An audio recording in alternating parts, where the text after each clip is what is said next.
അയ്യപ്പ ദർശനം നിങ്ങൾക്കായി സമർപ്പിക്കുന്നത് Akshaya catering Thodupuzha, cosponsored by Woodland pure vegetarian hotel Thodupuzha.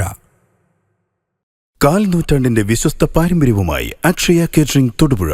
ആഘോഷങ്ങൾ ഏതുമാവട്ടെ, എല്ലാത്തരം വെജ് നോൺ വെജ് വിഭവങ്ങളും പൂർണ്ണ ഉത്തരവാദിത്തത്തോടെ നിങ്ങളുടെ മുന്നിലെത്തിക്കുന്നു. നിങ്ങളുടെ നാവിലെ രസമുകുളങ്ങളെ തൊട്ടുണർത്തുന്ന രുചി വൈവിധ്യങ്ങൾ, സ്വാദിൽ ഒരൽപ്പം പോലും വിട്ടുവീഴ്ചയില്ലാതെ, പാരമ്പര്യ തനിമ നഷ്ടപ്പെടാതെ വിഭവസമൃദ്ധമായി നിങ്ങളുടെ ആഘോഷങ്ങളെ വരവേൽക്കൂ. അക്ഷയ കേറ്ററിംഗ് തൊടുപുഴയ്ക്കൊപ്പം ഫോൺ 9744406785.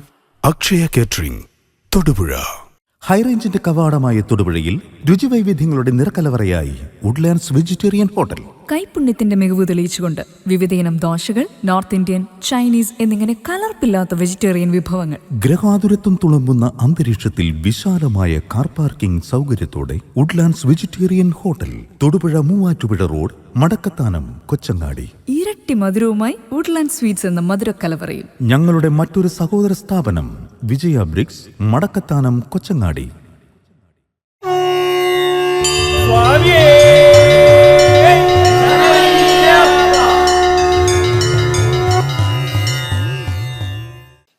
സ്വാമിയെ ശരണമയ്യപ്പ. പൂർത്തിയാക്കിയത് 12ാമത് എപ്പിസോഡ്. നമ്മൾ അടുത്ത കഥാഭാഗമായി 13ാം എപ്പിസോഡിലേക്ക് പ്രവേശിക്കുന്നു. ശബരിപീഠത്തിൽ നിന്നും ശരംകുത്തിയിലെത്തി. ശരംകുത്തിയിൽ നിന്ന് നമ്മൾ സന്നിധാനത്തേക്ക് എത്തുമ്പോൾ ഏകദേശം ഒരു 800 മീറ്റർ ദൂരം ശേഷിക്കുകയാണ്. സന്നിധാനത്തേക്ക് ആ 800 മീറ്റർ തരണം ചെയ്ത് നമ്മൾ എത്തി. സന്നിധാനത്ത് എവിടെയാണ് എത്തുന്നത്? വലിയ നടപ്പന്തലിൻ്റെ അങ്ങേയറ്റത്ത്. ക്യൂ നിന്നാണ് വരുന്നതെങ്കിൽ ഒരു 6, 7, 8 മടക്കുകൾ, ഒടിവുകൾ പൂർത്തിയാക്കി നടപ്പന്തലിൽ നിന്ന് നമ്മൾ എത്തിച്ചേരുന്നത് അഗ്നികുണ്ഡത്തിൻ്റെ സമീപത്താണ്. അഗ്നികുണ്ഡം എന്നുദ്ദേശിക്കുന്നത് യഥാർത്ഥത്തിൽ ദഹന നടക്കുന്ന സ്ഥലമാണ്. അവിടെ ദഹിക്കുന്നത് നാളികേരമാണ്. പക്ഷെ ആ നാളികേരം പ്രതീകമായിരിക്കുന്നത് മനുഷ്യ ശരീരത്തിന് തുല്യമാണ്. അതെന്ത് എന്ന് വിശദീകരിക്കുന്നത് മുദ്ര നാളികേരം എടുക്കുന്ന സമയത്ത് വ്യക്തമാകുമെന്നുള്ളത് കൊണ്ട് അതിപ്പോൾ ഞാൻ വിശദീകരിക്കുന്നില്ല. അങ്ങനെ നമ്മൾ സന്നിധാനത്ത് 18ാം തൃപ്പടിയുടെ ചുവട്ടിൽ എത്തി നിൽക്കുകയാണ്.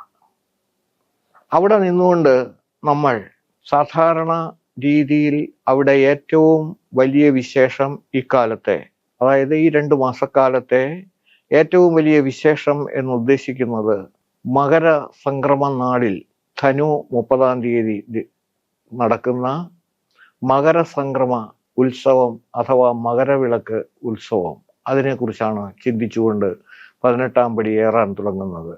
നമ്മളിപ്പോൾ 18ാം പടി ഏറുന്നില്ല.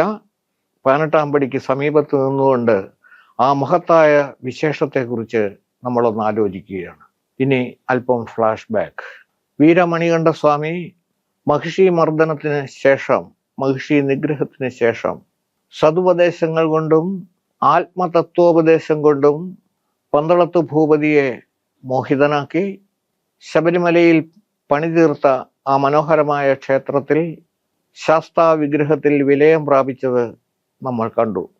പക്ഷേ മണികണ്ഠസ്വാമിയെ വിട്ടുപിരിയുന്നതിനോ മണികണ്ഠസ്വാമിയിൽ നിന്ന് മാറി നിൽക്കുന്നതിനോ കഴിയാതിരുന്ന പന്തളഭൂപൻ തൻ്റെ ആഗ്രഹത്തിനനുസൃതമായ രീതിയിൽ ചക്രവർത്തി തുല്യമായ വേഷവിധാനങ്ങളോടുകൂടിയ എല്ലാം, കൊടിയും തോരണവും ചാമരങ്ങളും എല്ലാം തയ്യാറാക്കിയ ആഭരണങ്ങൾ അങ്ങ് വർഷത്തിൽ 1 ദിവസമെങ്കിലും അണിഞ്ഞ് പൂർണ്ണമായി ഞങ്ങൾക്കൊരു ദർശനം നൽകണേ എന്നുള്ള പ്രാർത്ഥന മണികണ്ഠസ്വാമി പൂർത്തിയായും സ്വീകരിച്ചു. ആ സ്വീകരിച്ച ദിവസമാണ് മകരസംക്രമം. നമ്മളിപ്പോൾ പോകുന്നത് പന്തളത്തേക്കാണ്. പന്തളത്ത് ശ്രീധർമ്മശാസ്താവിൻ്റെ ഇരിപ്പിടമാണ് വലിയ കോയിക്കൽ ശ്രീധർമ്മശാസ്താ ക്ഷേത്രം പന്തളം. അതിനോടനുബന്ധമായിട്ടുള്ള സ്ട്രോങ് റൂമിലാണ് ഈ തിരുവാഭരണങ്ങൾ സൂക്ഷിക്കപ്പെട്ടിരിക്കുന്നത്. ഇവിടെ ഇതിനിടയ്ക്ക് ഈ തിരുവാഭരണങ്ങൾ തങ്ങളുടെ വരുതിയിലാക്കാനുള്ള ഒരു ശ്രമം തിരുവിതാംകൂർ ദേവസ്വം ബോർഡ് നടത്തിയത് ഏവർക്കും അറിയാവുന്നതാണ്. പക്ഷേ ബഹുമാനപ്പെട്ട കേരള ഹൈക്കോടതി അർത്ഥശങ്കയ്ക്കിടയില്ലാത്ത വിധം പ്രഖ്യാപിച്ചു, ഈ തിരുവാഭരണങ്ങളുടെ കസ്റ്റോഡിയൻ ഒരു സംശയവും വേണ്ട പന്തളം കൊട്ടാരത്തിൽ നിന്ന് തന്നെയാണ് എന്ന്. പക്ഷെ അത് സംബന്ധമായിട്ടുള്ള തർക്കവിതർക്കങ്ങളുടെ അവസാന ഭാഗം എന്ന നിലയിൽ ഒരു പെറ്റീഷൻ സുപ്രീം കോടതിയിൽ ഫയൽ ചെയ്തിട്ടുണ്ട് എന്നാണ് നാം അറിയുന്നത്. ഈ തിരുവാഭരണം സൂക്ഷിക്കപ്പെട്ടിരിക്കുന്ന പന്തളത്ത് വലിയ കോയിക്കൽ ക്ഷേത്രത്തോടനുബന്ധമായിട്ടുള്ള സ്ട്രോങ് റൂമിൽ, പന്തളം കൊട്ടാരത്തിൻ്റെ സ്ട്രോങ് റൂമിൽ സൂക്ഷിച്ചിരിക്കുന്ന ഈ തിരുവാഭരണം നമുക്ക് ഏറെ സെക്യൂരിറ്റിയോടുകൂടി സൂക്ഷിച്ചിരിക്കുന്ന ഈ തിരുവാഭരണം നമുക്ക് മണ്ഡലക്കാലത്തിൽ ദർശന സൗഭാഗ്യം അരുളിക്കൊണ്ട് പന്തളത്ത് വിരാജിക്കുന്നു. പെട്ടി തുറന്ന് ഈ ഭഗവാൻ അണിയുന്ന ഈ തിരുവാഭരണങ്ങൾ എല്ലാം സ്വർണത്തിൽ തന്നെയുള്ളത്. അതെല്ലാം സാധാരണ ചെല്ലുന്ന തീർത്ഥാടകന് ദർശനത്തിന് ഉപയുക്തമായ തരത്തിൽ നമുക്ക് ഗോചരീഭവിക്കത്തക്ക നിലയിൽ സൂക്ഷിച്ചിരിക്കുന്നു എന്നത് ഏറെ അഭിമാനകരമായ ഒരു കാര്യമാണ്. മകരവിളക്കിന് 3 ദിവസം മുമ്പ് ഈ തിരുവാഭരണം അവിടെ നിന്നും പെട്ടിയിലാക്കി തലച്ചുമടായി നടന്ന് തിരുവാഭരണവും കൊണ്ടുള്ള യാത്ര സന്നിധാനത്തേക്ക് പുറപ്പെടുന്നു. അതിലെനിക്ക് ഏറ്റവും അടുത്തറിയാവുന്ന 2 പേരായിരുന്നു. ഒന്ന് ഭാസ്കര പിള്ളച്ചേട്ടനും ഗംഗാധരൻ ഗുരുസ്വാമിയും. വാർദ്ധക്യം സാമാന്യം നന്നായി ബാധിച്ചിട്ടുള്ള ഗംഗാധരൻ ഗുരുസ്വാമി പ്രായത്തെ മറന്നുകൊണ്ട് ഈ തിരുവാഭരണ പേടകം ഏറ്റുവാങ്ങുന്ന കാഴ്ച കണ്ടു കഴിഞ്ഞാൽ നമുക്ക് മനസ്സിലാകും അയ്യപ്പസ്വാമിയുടെ അദമ്യമായ ശക്തി എത്രമാത്രമുണ്ട് എന്ന്. ഏതാണ്ട് 80 വയസ്സിന് മുകളിൽ പ്രായമുള്ള ഗംഗാധരൻ ഗുരുസ്വാമി ഇന്ന് പുത്രന്മാർക്കും ബന്ധുക്കൾക്കും തൻ്റെ സ്ഥാനം മൂത്ത പുത്രന് നൽകിക്കൊണ്ട് അദ്ദേഹം വിശ്രമ ജീവിതത്തിലാണ്. എങ്കിൽ പോലും അദ്ദേഹത്തെ നമുക്ക് ഗുരുസ്വാമി എന്ന പദവിക്ക് പൂർണ്ണനായി അർഹനായ അദ്ദേഹത്തെ നമുക്ക് നമിക്കാതെ വയ്യ. അദ്ദേഹത്തിൻ്റെ പാതാരവിന്ദങ്ങളിൽ നമസ്കാരം സമർപ്പിക്കുന്നു. ഈ തിരുവാഭരണം നമുക്ക് നേരിട്ട് പോയി സന്നിധാനത്ത് ചാർത്തി തൊഴാനായിട്ട് ബുദ്ധിമുട്ടായിരിക്കും. കാരണം എപ്പോഴും തിരക്കാണ്.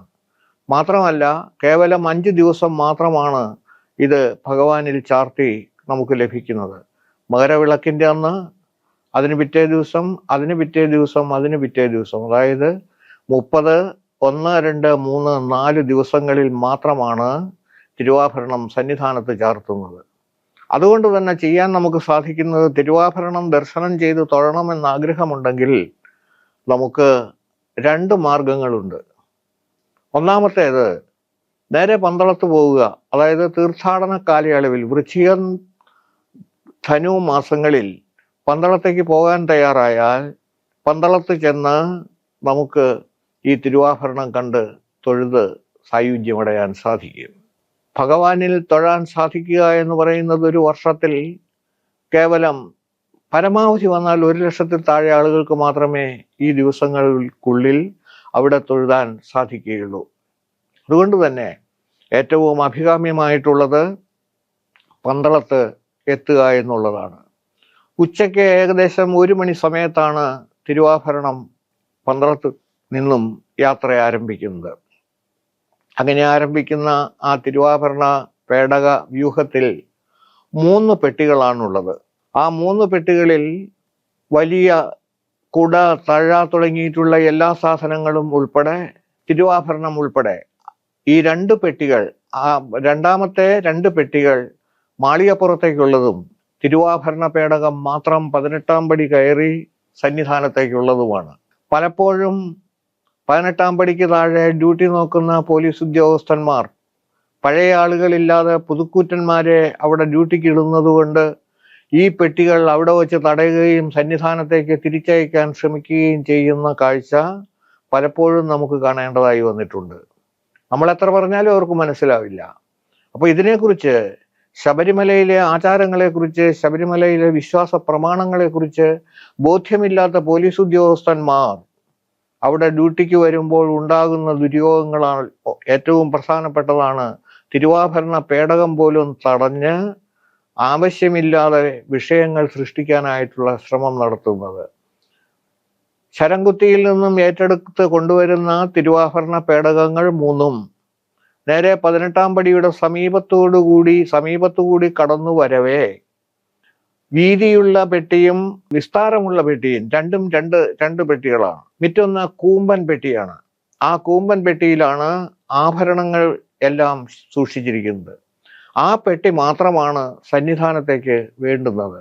മറ്റ് 2 പെട്ടികളും പോവേണ്ടുന്നത് മാളികപ്പുറത്തേക്കാണെന്ന് പറഞ്ഞു. അതാണ് കടത്തിവിടാതെ അതിന് തടസ്സം സൃഷ്ടിക്കാനായിട്ട് പലപ്പോഴും ശ്രമിക്കുന്നത്. ഇനിയെങ്കിലും ഇത് സ്ഥലത്തെ അതാത് വർഷത്തെ സ്പെഷ്യൽ ഓഫീസർമാർ ആരായിരുന്നാലും അവരിതിനെക്കുറിച്ച് മനസ്സിലാക്കുകയും അങ്ങനെ ഒരു വിഷയം അവിടെ ഉണ്ടാവാതിരിക്കാൻ ശ്രദ്ധിക്കുകയും ചെയ്യണമെന്ന് ഒന്ന് ഓർമ്മിപ്പിക്കുകയാണ്.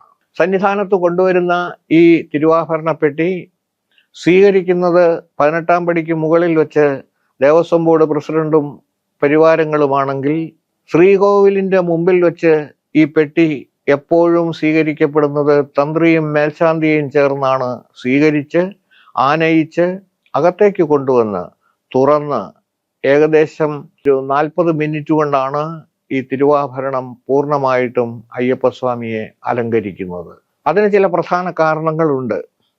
തിരുവാഭരണം വളരെ പഴയതാണ്. തിരുവാഭരണത്തിൻ്റെ മൂല്യം അല്ലെങ്കിൽ അതുപോലെ തന്നെ അതിൻ്റെ പഴക്കം നിശ്ചയിക്കുന്നതിന് വളരെ ബുദ്ധിമുട്ടാണ്.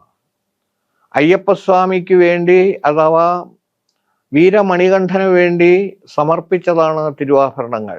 ആ തിരുവാഭരണങ്ങൾ അന്നത്തെ സാഹചര്യത്തിലുണ്ടായിരുന്ന വിഗ്രഹത്തിന് കൃത്യമായും അനുയോജ്യമായിരുന്നു എങ്കിൽ 1950 തകർത്ത് തരിപ്പണമാക്കിയ ശബരിമല ക്ഷേത്രത്തിലെ വിഗ്രഹം കോടാലി കൊണ്ട് കൊത്തിക്കീറി തകർത്ത് ആ ഒരു സംഭവം കഴിഞ്ഞതിന് ശേഷം ഇപ്പോൾ ശബരിമലയിൽ പ്രതിഷ്ഠിക്കപ്പെട്ടിരിക്കുന്ന വിഗ്രഹം കവടിയാർ കൊട്ടാരത്തിലെ പൂജാമുറിയിൽ സൂക്ഷിച്ചിരിക്കുന്ന അയ്യപ്പ വിഗ്രഹത്തിന്റെ പല മടങ്ങ് വലിപ്പത്തിലുള്ള വിഗ്രഹം മാത്രമാണ്. ഇതിനു മുമ്പുണ്ടായിരുന്ന വിഗ്രഹവുമായി അതിന് കുറച്ചേറെ വ്യത്യാസമുണ്ട് വലിപ്പത്തിന്റെ കാര്യത്തിൽ. എന്തായാലും ആ വിഗ്രഹത്തിൽ ഈ തിരുവാഭരണങ്ങൾ പൂർണ്ണമായിട്ടും അനുയോജ്യമായ നിലയിൽ ധരിപ്പിക്കണമെങ്കിൽ ശുദ്ധമായ പഞ്ഞിയും തുണിയും എല്ലാം അതിനാവശ്യമാണ്. കാരണം നമുക്കിപ്പോൾ അറിയാവുന്നതുപോലെ ഇപ്പോൾ നമ്മൾ ശബരിമലയിൽ ദർശനം ചെയ്തുകൊണ്ടിരിക്കുന്ന അയ്യപ്പ വിഗ്രഹത്തിന് പ്രായത്തിൽ വളരെ ചെറുപ്പമാണ് തോന്നിക്കുക, വലിപ്പത്തിലും അതേപോലെ തന്നെ. പക്ഷേ തിരുവാഭരണം അടുത്ത് കണ്ടിട്ടുള്ളവർക്ക് ഞാൻ പറയുന്നത് മനസ്സിലാവും. തിരുവാഭരണം നല്ല കൊമ്പൻ മീശയുള്ള യൗവനയുക്തനായ ഒരു പുരുഷ കേസരിയുടേതാണ്. മാത്രമല്ല ഒരു സത്യം കൂടി ചൂണ്ടിക്കാണിക്കാം. തിരുവാഭരണം യഥാർത്ഥത്തിൽ സാക്ഷാൽ ശ്രീ ധർമ്മശാസ്താവിൻ്റെതാണ് എന്നുള്ളതിൻ്റെ ഏറ്റവും വലിയ തെളിവ് പൂർണ്ണ പുഷ്കല സമേതനായി സത്യകൻ എന്ന പുത്രനോട് കൂടിയുള്ളതാണ് ഈ തിരുവാഭരണം. അപ്പോൾ വർഷത്തിലൊരിക്കൽ ഈ തിരുവാഭരണം ശബരിമലയിലെ അയ്യപ്പ വിഗ്രഹത്തിൽ ചാർത്തുമ്പോൾ അവിടുത്തെ ഏറ്റവും പ്രധാനപ്പെട്ട ശക്തിവിശേഷം അല്ലെങ്കിൽ ഏറ്റവും ശ്രദ്ധേയമായ ശക്തിവിശേഷം ഏത് എന്ന ചോദ്യത്തിൻ്റെ ഉത്തരം കൂടി നമുക്ക് കിട്ടുകയാണ്. അവിടെ ആത്യന്തികമായ ശക്തി എന്ന് പറയുന്നത് സാക്ഷാൽ ശ്രീ ധർമ്മശാസ്താവാണ്. ആ സത്യം കൂടി വെളിപ്പെടുത്തുകയാണ് ഈ തിരുവാഭരണ ചാർത്തലിലൂടെ വർഷത്തിൽ 4 ദിവസം നമ്മുടെ മുമ്പിൽ. അങ്ങനെ ധരിപ്പിക്കുന്ന ഈ തിരുവാഭരണം 5-ാം ദിവസം അഴിച്ചുമാറ്റി ആ ദിവസം മറ്റാർക്കും ദർശനമില്ല. രാത്രിയിൽ ദീപാരാധന കഴിഞ്ഞാൽ തിരുവാഭരണ പേടകത്തിലേക്ക് ഓരോന്നും അക്കമിട്ട് പറയുന്ന സ്ഥലങ്ങളിൽ ഈ തിരുവാഭരണം അഴിച്ചു ചാർത്തി ആ പെട്ടി പിറ്റേ ദിവസം 6-ാം ദിവസം വെളുപ്പിന് 5:30 മണിക്ക് ഇവിടെ നിന്നും യാത്ര ആരംഭിക്കും. അങ്ങനെ കൊണ്ടുപോകുന്ന തിരുവാഭരണങ്ങൾ ചാർത്തുന്ന 2-3 ക്ഷേത്രങ്ങൾ കൂടി ഉണ്ട്. ശബരിമല ക്ഷേത്രം പണിയുന്നതിനു വേണ്ടി വന്ന തടിപ്പണികൾ ചെയ്യുന്ന നമ്മൾ ആശാരിമാർ എന്ന് പറയുന്ന കാർപ്പൻറ്റേഴ്സ്, അവർ വസിച്ചിരുന്ന ഒരു സ്ഥലം റാന്നിക്കടുത്തുണ്ട്. ആ സ്ഥലത്ത് മാളികപ്പുറത്തമ്മ ഉൾപ്പെടെയുള്ള എല്ലാ സംവിധാനങ്ങളോടും കൂടിയ ശബരിമലയുടെ മറ്റൊരു മൂലസ്ഥാനം പോലെ അവിടുത്തെ വിഗ്രഹത്തിൽ ഈ തിരുവാഭരണം 3 ദിവസം ചാർത്തും എന്നാണ് ഈ ഉള്ളവൻ അറിയുന്നത്. അപ്പോൾ തിരുവാഭരണം എന്ന് പറയുന്ന ഈ മഹത്തരമായ വസ്തുക്കൾ ശബരിമലയ്ക്കും തുല്യമായി തന്നെ വിശ്വസിക്കുകയും ജനങ്ങളുടെ മനസ്സിൽ വിരാജിക്കുകയും ചെയ്യുന്ന 2-3 സ്ഥലങ്ങൾ കൂടി നമുക്ക് അനുഭവവേദ്യമാകുന്നു. ശബരിമലയിലെ തിരുവാഭരണത്തിൻ്റെ പ്രത്യേകതയാണ് ഈ അവസരത്തിൽ ചൂണ്ടിക്കാണിച്ചത്. ഇനി ഏറ്റവും പ്രധാനപ്പെട്ട ഒരു വസ്തുത, ഉച്ചയ്ക്ക് 1 മണിക്കാണ് തിരുവാഭരണം യാത്ര പുറപ്പെടുന്നത് എന്ന് ഞാൻ പറഞ്ഞു. പ്രിയപ്പെട്ടവരെ, കൃത്യം ആ 1 മണിക്ക്, അതായത് തിരുവാഭരണ പേടക വാഹകന്മാർ ഭക്ഷണമെല്ലാം കഴിഞ്ഞ് ആവേശഭരിതരായി യാത്ര പുറപ്പെടാൻ തയ്യാറായി നിൽക്കുമ്പോൾ, പന്തളം കൊട്ടാരത്തിലെ അന്നത്തെ രാജപ്രതിനിധി ഉൾപ്പെടെയുള്ളവർ അതിന് സാക്ഷ്യം വഹിച്ച് തയ്യാറായി നിൽക്കുമ്പോൾ, ഇത് പുറപ്പെടുന്നത് കാണാനായി പേട്ട തുള്ളുന്ന അവസരത്തിൽ, എരുമേലിപ്പേട്ട അമ്പലപ്പുഴക്കാർ തുള്ളാൻ തയ്യാറെടുക്കുന്ന ആ ദിവസം എവിടെ നിന്നെന്നറിയാതെ വന്നു ചേരുന്നതായ ആ കൃഷ്ണപ്പരുന്തുകൾ പോലെ തന്നെ ഈ തിരുവാഭരണ പേടകം എടുക്കുന്ന സമയത്തും 2 പരുന്തുകൾ വരുന്നു, ഈ തിരുവാഭരണ പേടകത്തെ അനുധാവനം ചെയ്യാൻ തയ്യാറായിക്കൊണ്ട്.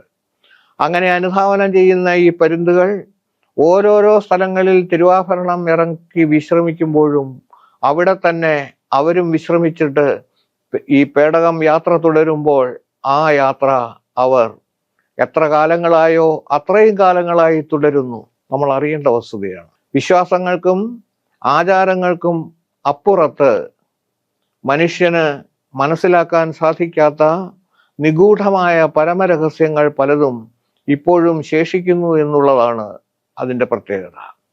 ഈ പരുന്തുകളെ, അമ്പലപ്പുഴ പേട്ടയ്ക്ക് മുകളിൽ പറക്കുന്ന പരുന്തുകളെ അമ്പലപ്പുഴ പേട്ടപ്പെരിയോൻ വളർത്തുന്നതാണ് എന്ന് പോലും പറയുന്നതിന് ഒരു മടിയും ഉണ്ടായില്ല. പക്ഷേ ഈ പറഞ്ഞ വസ്തുതകൾ, തിരുവാഭരണത്തിന്റെ മുകളിൽ പറക്കുന്ന, പേടകത്തിന്റെ മുകളിൽ പറക്കുന്ന പരുന്തുകളെയും പേട്ടതുള്ളലിന് അനുധാവനം ചെയ്യുന്ന പരുന്തുകളെയും രണ്ടും കാണുന്നതിനുള്ള ഭാഗ്യം നമുക്ക് ലഭിച്ചിട്ടുണ്ട്. ഇപ്പോഴും ഈ വർഷവും ഉറപ്പായും അതുണ്ടാവും എന്ന ഉറപ്പും നമുക്കുണ്ട്. എന്താ കാരണമെന്ന് ചോദിച്ചാൽ, ഇതിന് മുൻപ് അതിനൊരു ഭംഗം വന്ന സംഭവം ഇതുവരെ ഉണ്ടായിട്ടില്ല. എല്ലാ വർഷവും തിരുവാഭരണ പേടകം യാത്ര പുറപ്പെടുന്ന അവസരത്തിൽ ഈ 2 പരുന്തുകളുടെ അകമ്പടിയോടുകൂടിയാണ് പേടകം യാത്ര ചെയ്യാറുള്ളത്. ഇത് നമ്മൾ അറിയണം. തിരുവാഭരണ ചാർത്തി ദീപാരാധന തൊഴാൻ തയ്യാറായി നിൽക്കുമ്പോൾ എന്താണ് മകരവിളക്ക് എന്നതിനെ കുറിച്ചാണ് പലർക്കും സംശയം. ബഹുമാനപ്പെട്ട കേരള ഹൈക്കോടതി ചോദിക്കുന്നു, മകരവിളക്ക് കത്തുന്നതാണോ കത്തിക്കുന്നതാണോ? ഒന്ന് ആലോചിച്ചു നോക്കുക. എത്ര ബാലിശമായ ചോദ്യമാണ് വിശ്വാസത്തെ പ്രതി ബഹുമാനപ്പെട്ട കോടതി ചോദിച്ചത് എന്നോർമ്മിക്കുക. ഇത് കേൾക്കാൻ നിയോഗിക്കപ്പെടുന്നത് ഹിന്ദു സമാജം മാത്രമേ ഉള്ളൂ, സനാതന ധർമ്മികൾ മാത്രമേ ഉള്ളൂ. അതേസമയം ഇവിടെ ഒരു വയോവൃദ്ധൻ അവരുടെ വിശ്വാസ പ്രമാണത്തിൻ്റെ ഏറ്റവും മഹത്തരമായ ബാക്കിപത്രം എന്ന നിലയിൽ ഒരു തലമുടി സൂക്ഷിക്കുന്നതിന് വേണ്ടി ഒരു സ്ഥാപനം പണിയാൻ, ഒരു പള്ളി പണിയാൻ ലോകത്തിൻ്റെ നാനാഭാഗങ്ങളിൽ നിന്നും കോടി പിരിച്ചെടുത്തപ്പോൾ തിരുക്കേശം സൂക്ഷിക്കുന്നതിനുള്ള പള്ളിയാണിതെന്ന് പ്രഖ്യാപിച്ചുകൊണ്ട് തന്നെ സൂക്ഷിച്ചപ്പോൾ അത് മുഹമ്മദ് നബിയുടെ മുടി തന്നെയാണോ എന്ന് ചോദിക്കാൻ ഒരു നിമിഷം പോലും തയ്യാറാകാതിരുന്ന പലരുമാണ് ശബരിമലയിലെ വിളക്ക് കത്തിക്കുന്നതാണോ കത്തുന്നതാണോ എന്ന് തയ്യാറാക്കാൻ, അതിന് മറുപടി അർഹിക്കാൻ ആവശ്യപ്പെടാൻ തയ്യാറായത് എന്നാലോചിക്കുമ്പോഴാണ് സനാതന ധർമ്മത്തോടുള്ള വിരോധം എവിടെയൊക്കെ എങ്ങനെയൊക്കെയാണ് നിൽക്കുന്നത് എന്ന് ചിന്തിച്ചു പോകുന്നത്. ഇതൊരു കൂട്ടമല്ല, പല കൂട്ടവും ഇതുപോലെ തന്നെയാണ് ഉള്ളത്. നമ്മുടെ ആചാരങ്ങളും വിശ്വാസങ്ങളും സനാതന ധർമ്മികൾക്ക് മാത്രം പുലർത്താൻ അവകാശമില്ലെന്ന് പറയുന്ന തരത്തിലാണ് കാര്യങ്ങളുടെ പോക്ക്. ആരെല്ലാം എന്തെല്ലാം പറഞ്ഞാലും സനാതന ധർമ്മത്തെ സംബന്ധിച്ചിടത്തോളം ഒരു തരത്തിലുള്ള ഒരു പരിക്കും ഏൽപ്പിക്കാൻ നിങ്ങൾക്ക് കഴിയില്ല എന്ന വസ്തുത ഉറപ്പിച്ചു പറയാനും ഞാൻ ഈ അവസരം ഉപയോഗപ്പെടുത്തുകയാണ്. എന്തായാലും വിളക്ക് കത്തുന്നതാവട്ടെ കത്തിക്കുന്നതാവട്ടെ, അതിനുത്തരം എന്ന നിലയിൽ പ്രയാർ ഗോപാലകൃഷ്ണൻ തിരുവിതാംകൂർ ദേവസ്വം ബോർഡ് പ്രസിഡന്റായിരിക്കെ അദ്ദേഹം ഒരു വസ്തുത പറഞ്ഞു. ഇത്തവണ പമ്പ മേൽശാന്തിയെ കൊണ്ടാണ്, പമ്പ ഗണപതി കോവിലിലെ മേൽശാന്തിയെ കൊണ്ടാണ് പൊന്നമ്പലമേട്ടിലെ വിളക്ക് തെളിയിക്കാൻ പോകുന്നത്. അതിലുത്തരം വ്യക്തമാണ്. പക്ഷെ അത് അങ്ങനെ പറയാനുള്ള ബാധ്യത പ്രസിഡന്റിനുണ്ടായിരുന്നോ എന്ന് വിശ്വാസികൾ ചിന്തിക്കേണ്ടതാണ്. എന്തായാലും അവിടെ കാണുന്നത് 2 തരത്തിലുള്ള കാഴ്ചകളാണ്. ഒന്ന്, 3 പ്രാവശ്യം കത്തിക്കിടുന്നതായ വിളക്ക്. അതാണ് മകരവിളക്ക് എന്നാണ് എല്ലാവരും വിശ്വസിക്കുന്നത്. പക്ഷെ അത് മകരജ്യോതിയാണ്. മകരജ്യോതിയെ സംബന്ധിച്ചിടത്തോളം നിരവധി പ്രത്യേകതകൾ നമ്മൾ അറിയേണ്ടതുണ്ട്, നമുക്ക് ബോധ്യപ്പെടേണ്ടതുണ്ട്. ഒരു കാലഘട്ടത്തിൻ്റെ മാറ്റമാണ് മകരജ്യോതിയിലൂടെ നമുക്ക് വെളിവാകേണ്ടുന്നത്.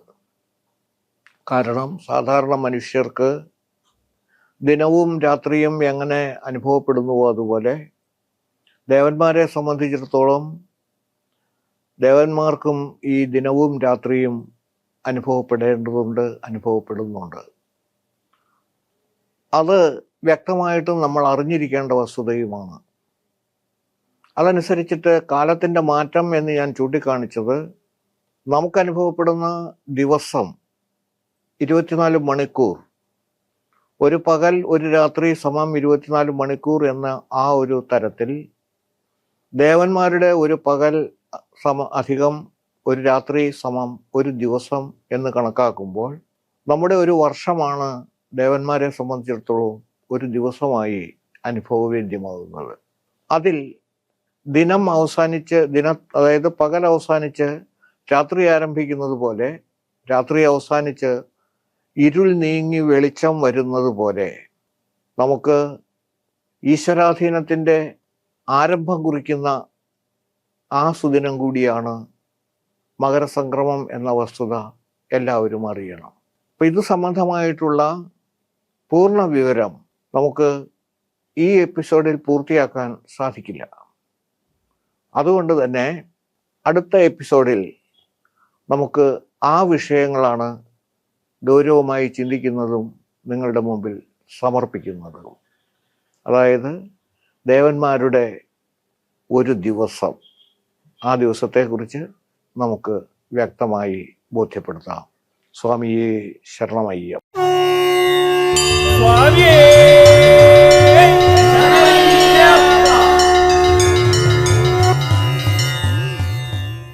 അയ്യപ്പ ദർശനം നിങ്ങൾക്കായി സമർപ്പിച്ചത് Akshaya catering Thodupuzha, cosponsored by Woodland pure vegetarian hotel Thodupuzha.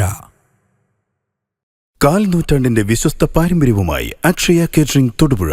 ആഘോഷങ്ങൾ ഏതുമാവട്ടെ, എല്ലാത്തരം വെജ് നോൺ വെജ് വിഭവങ്ങളും പൂർണ്ണ ഉത്തരവാദിത്തത്തോടെ നിങ്ങളുടെ മുന്നിൽ എത്തിക്കുന്നു. നിങ്ങളുടെ നാവിലെ രസമുകുളങ്ങളെ തൊട്ടുണർത്തുന്ന രുചി വൈവിധ്യങ്ങൾ, സ്വാദിൽ ഒരൽപ്പം പോലും വിട്ടുവീഴ്ചയില്ലാതെ, പാരമ്പര്യ തനിമ നഷ്ടപ്പെടാതെ വിഭവസമൃദ്ധമായി നിങ്ങളുടെ ആഘോഷങ്ങളെ വരവേൽക്കൂ. അക്ഷയ കേറ്ററിംഗ് തൊടുപുഴയ്ക്കൊപ്പം ഫോൺ 9744066785. അക്ഷയ കേറ്ററിംഗ് തൊടുപുഴ. ഹൈറേഞ്ചിന്റെ കവാടമായ തൊടുപുഴയിൽ രുചിവൈവിധ്യങ്ങളുടെ നിറക്കലവറയായി വുഡ്ലാൻഡ്സ് വെജിറ്റേറിയൻ ഹോട്ടൽ. കൈപുണ്യത്തിന്റെ മികവ് തെളിയിച്ചുകൊണ്ട് വിവിധയിനം ദോശകൾ, നോർത്ത് ഇന്ത്യൻ, ചൈനീസ് എന്നിങ്ങനെ കലർപ്പില്ലാത്ത വെജിറ്റേറിയൻ വിഭവങ്ങൾ. ഗ്രഹാതുരത്വം തുളുമ്പുന്ന അന്തരീക്ഷത്തിൽ വിശാലമായ കാർ പാർക്കിംഗ് സൗകര്യത്തോടെ Woodlands vegetarian hotel, Thodupuzha Muvattupuzha road, Madakkathanam, Kochangadi. ഇരട്ടി മധുരവുമായി വുഡ്ലാൻഡ് സ്വീറ്റ്സ് എന്ന മധുരക്കലവറയും. ഞങ്ങളുടെ മറ്റൊരു സഹോദര സ്ഥാപനം വിജയ ബ്രിക്സ്, മടക്കത്താനം, കൊച്ചങ്ങാടി.